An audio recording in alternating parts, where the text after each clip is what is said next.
મારા પપ્પા હંમેશા કહે કે વીજળીની સ્પીડે દોડતી આ દુનિયા કોઈના માટે ઊભી નથી રહી. આપણે એની રફતાર પકડવાની છે, એણે આપણી નહીં. શહેરી જીવનની સ્પીડ પકડવા મહેનત મજૂરી કરતા એમના જેવા કેટલાય લોકો રોજે સિટી બસોમાં ઠસોઠસ ભરાઈને મુસાફરી કરતા. પણ જો સ્પીડ જ બધું છે તો ઈઝ અને કન્વીનિયન્સનું શું? ના, મને એ મંજૂર નહોતું અને રાજ્યના બીજા એક પુત્રને પણ. પછી શું? મોડા થયા રસ્તાઓ અને ટ્રાફિકને ઓળંગીને ચાલી નીકળી સાધારણ માણસોની શાહી સવારી. પપ્પા સિટી બસમાં ફર્યા ને પછી બીઆરટીએસમાં. હું મેટ્રોમાં જાઉં છું અને મારો દીકરો બુલેટ ટ્રેનમાં ફરશે. માત્ર 2 જ દાયકામાં અર્બન ટ્રાન્સપોર્ટેશને જોયું જનરેશન્સને આવરી લેતું ટ્રાન્સફોર્મેશન. એટલે જ તો ફરી એકવાર મોદી સરકાર. ધારાસભ્ય પંકજભાઈ દેસાઈના અધ્યક્ષસ્થાને નડિયાદ વિધાનસભા ભાજપની મોદી પરિવારની વિશાળ સભાનું આયોજન કરવામાં આવ્યું હતું. આ સભામાં આગામી 2 મે 2024 ગુરુવારના રોજ શાસ્ત્રી મેદાન વિદ્યાનગર ખાતે આદરણીય પ્રધાનમંત્રી નરેન્દ્રભાઈ મોદીના વિજય વિશ્વાસ સભા ખાતે નડિયાદ વિધાનસભામાંથી સૌથી વધુ સંખ્યા સાથે સભામાં ઉપસ્થિત રહેવા સૌને આમંત્રણ પાઠવ્યું. સાથોસાથ 7 મે 2024ના મતદાન દિવસે સૌથી વધુ મતદાન થાય તે અંગે જરૂરી માર્ગદર્શન અને સૂચના ધારાસભ્ય દ્વારા આપવામાં આવી હતી. આ સભા ખાતે વિધાનસભાના લોકસભાના સંયોજક પરિનભાઈ, નડિયાદ શહેર સંગઠન પ્રમુખ તેજસભાઈ, નગરપાલિકાના પ્રમુખ કિન્નરીબેન, જિલ્લા મહિલા મોરચાના પ્રમુખ નલિનીબેન, તાલુકા મહામંત્રી મનીષભાઈ, અગ્રણી મનીષભાઈ, તાલુકા પંચાયતના પ્રમુખ મેઘાબેન, શહેર મહામંત્રી હિતેશભાઈ તથા હિરેનભાઈ, કણજરી શહેર મહામંત્રી હિરેનભાઈ, તત્કાલીન પ્રમુખ હિરેનભાઈ સહિત નડિયાદ નગરપાલિકાના કાઉન્સિલર સહિત ગામોના સરપંચો, તાલુકા પંચાયત અને જિલ્લા પંચાયતના સભ્યો, પંચાયતના સભ્યો સહિત મોટી સંખ્યામાં કાર્યકર્તાઓ ઉપસ્થિત રહ્યા હતા. ભારત માતા કી ભારત માતા કી વંદે માતરમ. આજે નડિયાદ વિધાનસભા ભારતીય જનતા પાર્ટીના પરિવારની બેઠક હતી. મોદી પરિવારની બેઠક હતી અને આ મોદી પરિવારની બેઠકની અંદર તમામ કાર્યકર્તાઓ ઉપસ્થિત હતા.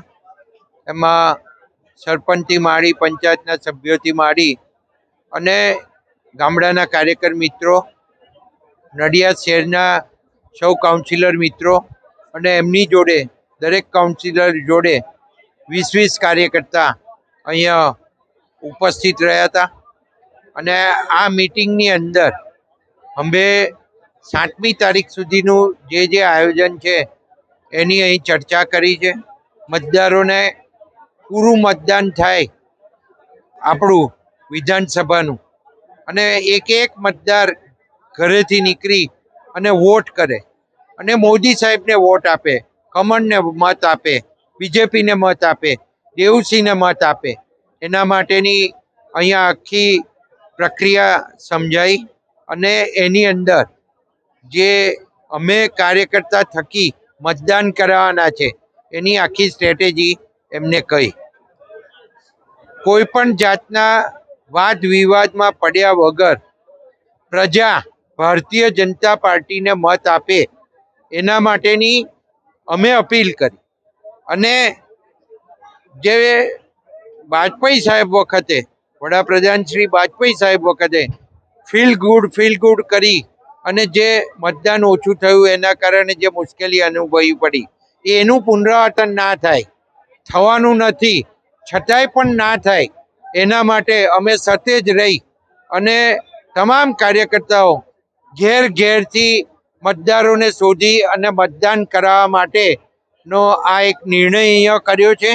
અને સાથે 2 તારીખે મોદી સાહેબની જાહેર સભા છે. જાહેર સભા સવારે 11 વાગે છે.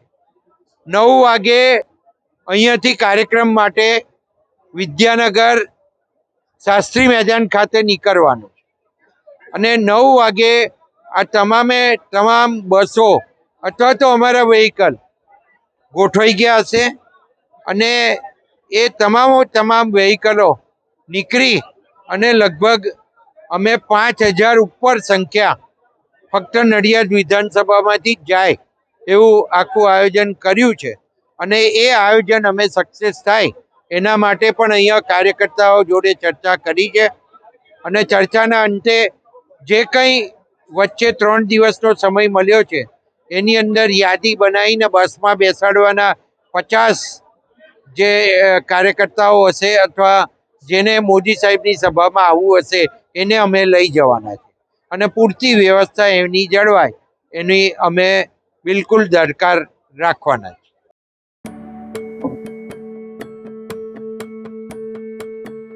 અલ્યા કરણ, બોલ સાગર. આ કમળનું બટન દબાવવાથી આપણને શું મળે? ગેરંટી મળે કેવી ગેરંટી? ભાઈ, એ ગેરંટી કે દેશમાં કોઈ પણ ગરીબ પરિવાર ભૂખ્યું નહીં ઊંઘે. અચ્છા, ગંભીર બીમારીની સારવાર મફત મળશે, દવાઓ સસ્તી રહેશે, જિંદગી નહીં. વાહ યાર. અને બીજી શું શું ગેરંટી મળે?